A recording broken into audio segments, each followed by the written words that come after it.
Headley का शातिर दिमाग और हेडली का रंगीन मिजाज, ये दोनों खास हुनर थे हेडली के,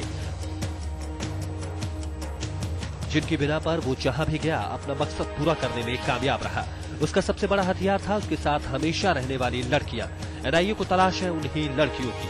आखिर कहां हैं वो लड़कियां? अपने इसी इमेज की बदौलत वो मुंबई के हाई सिक्योरिटी वाले इलाके ब्रीच कैंडी में किराए पर अपार्टमेंट लेने में भी कामयाब रहा। लड़कियों की वजह से ना तो राहुल भट्ट, ना ही उसके प्रॉपर्टी डीलर दोस्त सनी और ना ही फिटनेस ट्रेनर विलास को कभी कोई शक हुआ। और तो और हेडली का उस वक्त कोई पुलिस वेरिफिकेशन तक नहीं हुआ जो किराएदार के लिए जरूरी होता है। विवेक कुमार भट्ट, मुंबई आज तक।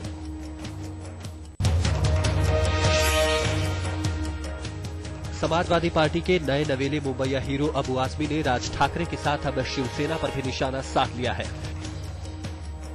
इसके लिए उन्होंने सहारा लिया है सचिन तेंदुलकर का। अबू आजमी ने बाकायदा सचिन की तारीफ करते हुए पोस्टर छपवा दिए हैं और पूरे मुंबई में लगवा दिए हैं। पोस्टरों में सचिन को सच्चा हिंदुस्तानी करार दिया गया है। सचिन ने हाल ही में कहा था कि मैं मराठी हूं और पहले हिंदुस्तानी हूं। इस पर शिवसेना प्रमुख ने अपने अखबार सामना के जरिए उन्हें नसीहत दे डाली थी। सामना में तो ये तक लिखा था कि सचिन तेंदुलकर ने मराठी मानुष का मन दुखाया है। बस अब अबू आजमी ने इसी का जवाब पोस्टरों से दिया है। वैसे अबू आजमी ने महाराष्ट्र विधानसभा में हिंदी में शपथ लेकर राज ठाकरे से जो जंग शुरू की थी, उसमें उन्हें लगता है कि एक से दो भले। इसीलिए सचिन के नाम का सहारा लेना उन्हें सबसे मुफीद लगा है। आज तक ब्यूरो। भारत के सबसे बड़े कारोबारी घरानों में से एक टाटा समूह की कमान किसी गैर हिंदुस्तानी के हाथों में भी जा सकती है। अगर टाटा समूह के चेयरमैन रतन टाटा की माने तो ये मुमकिन है। रतन टाटा 2012 में रिटायर होने वाले हैं। ऐसे में समूह के नए मुखिया की तलाश जोरों पर चल रही है। रतन टाटा के मुताबिक ग्रुप की कुल आमदनी का 65% हिस्सा विदेशों से आता है। ऐसे में कंपनी की ग्लोबल पहचान को और बुलंदियों तक पहुंचाने के लिए कमान किसी विदेशी के हाथों में सौंपने पर विचार किया जा सकता है। इसलिए नए मुखिया की तलाश समूह के भीतर और बाहर भी जारी है। रतन टाटा के मुताबिक कोशिश किसी 40 साल तक की उम्र के शख्स को लाने की है, जो पूरी तरह कमान हाथ में लेने से पहले उनके साथ 2 साल का तजुर्बा हासिल करे। वैसे अब तक जो नाम सबसे ज्यादा सुर्खियों में रहा है वो है नोएल टाटा का, जो टाटा सन्स के सबसे बड़े शेयर होल्डर पन्नोजी मिस्त्री के दामाद हैं। आज तक ब्यूरो।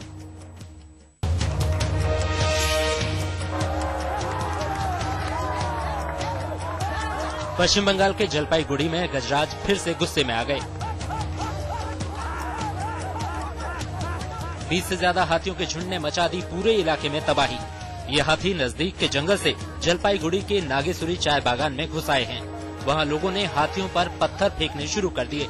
हाथी इससे गुस्से में आ गए और वहाँ उत्पात मचाना शुरू कर दिया। चाय की फसलें तबाह कर दी और पूरे इलाके में दहशत फैला दी।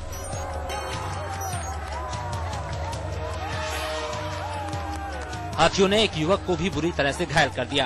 बाद में वन विभाग के अधिकारियों ने हाथियों को जंगल की तरफ खदेड़ दिया।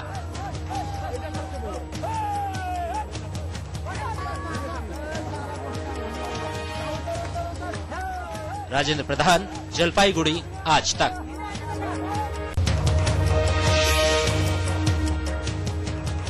पेड़ पर मर गया तेंदुआ। पश्चिम बंगाल के जोरहाट के गांव में नजारा देखकर लोग सन्न रह गए। तेंदुए की लाश पेड़ की टहनी पर लटकी पड़ी थी। तेंदुए तो पेड़ पर आसानी से चढ़ जाते हैं, फिर कैसे पेड़ पर तेंदुए की जान गई। घटना जोरहाट के टेयोग गांव की है। 2 तेंदुए जंगल में लड़ते लड़ते इस जगह पर आ गए थे। जंगल के नजदीक गांव में 2 तेंदुओं की जबरदस्त लड़ाई के बीच ये तेंदुआ भागकर इस पेड़ पर तो चढ़ गया, लेकिन इतना ज्यादा जख्मी हो चुका था कि पेड़ से छलांग लगाकर भागने की कोशिश में इस टहनी पर अटक गया और इसकी मौत हो गई। पेड़ पर लटका जख्मी तेंदुआ जिस वक्त लोगों की नजर में आया तब तक वो जिंदा था, लेकिन वन विभाग के आने से पहले ही इसने दम तोड़ दिया।